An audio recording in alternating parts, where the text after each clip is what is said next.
Hello guys, അപ്പോൾ ഇന്ന് നമ്മുടെ കൂടെയുള്ളത് 7 സീരീസ് BMW 730 LD ആണ്. ഈ വണ്ടിയിലെ കുറച്ച് ഇൻട്രസ്റ്റിംഗ് ആയിട്ടുള്ള കാര്യങ്ങൾ ഞാൻ കാണിച്ചു തരാം. അപ്പോൾ കമോൺ. 7 സീരീസ് വണ്ടിയിലെടുത്ത് ഹൈലൈറ്റ് ചെയ്യേണ്ട ഒരു കാര്യം എന്ന് പറയുന്നത് എൻ്റെ ബാക്ക് സീറ്റ് കംഫർട്ടാണ്. അപ്പോൾ ഞാൻ എൻ്റെ ക്യാപ്റ്റൻ സീറ്റ് കാണിച്ചു തരാം. ഇതിൻ്റെ ക്യാപ്റ്റൻ സീറ്റിനെ പറ്റി പറയുകയാണെങ്കിൽ റിലാക്സ്ഡ് ആയിട്ട് നമുക്ക് ട്രാവൽ ചെയ്യാൻ പറ്റും. ഫുഡ് റെസ്റ്റും കാര്യങ്ങളെല്ലാം വരുന്നുണ്ട്, സീറ്റ് റിക്ലിനേഷനും കാര്യങ്ങളെല്ലാം വരുന്നുണ്ട്. അതിൻ്റെ ഇലക്ട്രോണിക്കലി അഡ്ജസ്റ്റബിൾ ആണ്. അതിൻ്റെ കൺട്രോൾസും കാര്യങ്ങളെല്ലാം നമ്മുടെ ബാക്ക് സീറ്റ് ഹാൻഡ് റെസ്റ്റിൽ വരുന്നുണ്ട്. ഉറങ്ങുകയാണോ സാർ? സോറി. അപ്പോൾ ഇനി ഇതിൻ്റെ രണ്ടാമത്തെ ഫീച്ചർ എന്ന് പറയുന്നത് ഡോറ് സോഫ്റ്റ് ക്ലോസ് ആണ്.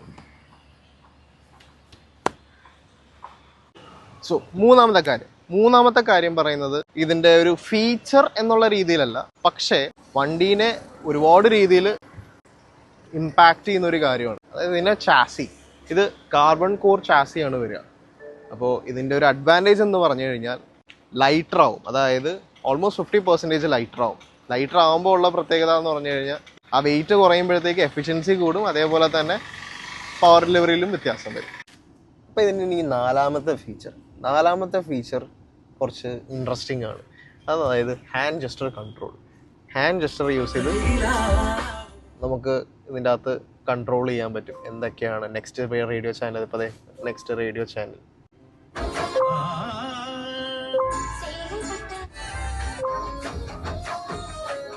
അപ്പോൾ ഇങ്ങനെയുള്ള കുറച്ച് കാര്യങ്ങളും കൂടി ഇതിലുണ്ട്. ഇനി അടുത്ത ഫീച്ചർ.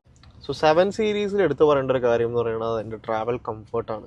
ബാക്ക് സീറ്റിലിരിക്കുന്ന ആൾക്കാർക്കാണെങ്കിലും ഫ്രണ്ടിലുള്ള ഡ്രൈവറിനാണെങ്കിലും കോ പാസഞ്ചറിനാണെങ്കിലും കംഫർട്ട് എന്ന് പറയുന്നത് ടു ദി എക്സ്ട്രീമാണ്. ഇപ്പോൾ ഈ ബാക്ക് സീറ്റിലേക്ക് വരുമ്പോഴത്തേക്കും നമുക്കിത് ഇവിടെ ഒരു ടാബ് ഉണ്ട്. ആ ടാബ് വെച്ചിട്ട് ഈ കാറിലെ മോസ്റ്റ്ലി എല്ലാ ഇലക്ട്രോണിക്കൽ ആക്ടിവിറ്റീസും കൺട്രോൾ ചെയ്യാം. AC, ഇൻഫോർടൈൻമെൻറ്റ്, സീറ്റിലെ മസാജർ, എല്ലാ കാര്യങ്ങളും കൺട്രോൾ ചെയ്യാം. അതേപോലെ തന്നെ നമ്മുടെ ബാക്ക് സീറ്റിൽ നമുക്കിപ്പോൾ അത്യാവശ്യം വെൽ ലിറ്റപ്പ് ആയിട്ടാണ് ഇരിക്കുന്ന ക്യാബിൻ. നമുക്കത് ഇപ്പോൾ എല്ലാം ടാപ്പ് ചെയ്ത് കഴിയുമ്പോഴത്തേക്കും എല്ലാ കാര്യങ്ങളും സൺ റൂഫ് ക്ലോസ് ആയി, ഗ്ലാസിൻ്റെ ബ്ലൈൻഡ്സ് വന്നു, റെയർ ബ്ലൈൻഡ്സ് വന്നു, എല്ലാം ക്ലോസ്. ഇതെല്ലാം നമുക്ക് ബാക്ക് സീറ്റിൽ തന്നെ കൺട്രോൾ ചെയ്യാനുള്ള ഓപ്ഷൻസ് ഉണ്ട്. അതുമാത്രമല്ല ഇൻഫോർടൈൻമെൻറ്റ് നമുക്ക് ഈ ടാബ് വെച്ചിട്ട് മാത്രമല്ല നമുക്ക് ഈ ഹെഡ് റെസ്റ്റിൻ്റെ ബാക്കിൽ 2 സ്ക്രീൻ കൺട്രോൾസും വരുന്നുണ്ട്. നമുക്ക് ഇതിൻ്റെ അകത്ത് എല്ലാ ആക്ടിവിറ്റീസും മോണിറ്റർ ചെയ്യാനും കാര്യങ്ങൾ അഡ്ജസ്റ്റ് ചെയ്യാനും എല്ലാം ചെയ്യാൻ പറ്റും. അപ്പോൾ നമ്മൾ വണ്ടിയുടെ അത്യാവശ്യം കുറച്ച് നല്ല ഫീച്ചേഴ്സ് എല്ലാം കണ്ടിട്ടുണ്ട്. ഇതിൽ നിങ്ങൾക്ക് ഇഷ്ടപ്പെട്ട ഫീച്ചർ ഏതാണെന്നുള്ളതൊന്ന് കമൻറ്റ് ചെയ്യും. അതുപോലെ ഈ വണ്ടിയുടെ കുറച്ചും കൂടി ഡീറ്റെയിൽ ആയിട്ടുള്ള വീഡിയോ നമ്മൾ യൂട്യൂബിൽ പോസ്റ്റ് ചെയ്യണോ വേണ്ടെന്ന് ഇങ്ങനെ ആലോചിച്ചുകൊണ്ടിരിക്കുക. നിങ്ങൾക്ക് ആ വീഡിയോ കാണാൻ താല്പര്യമുണ്ടോ? അങ്ങനെയാണെങ്കിൽ ഈ വീഡിയോയുടെ താഴെ കമൻറ്റിൽ യൂട്യൂബ് എന്ന് പറഞ്ഞ് കമൻറ്റ് ചെയ്യും.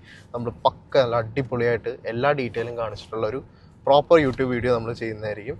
So until then bye.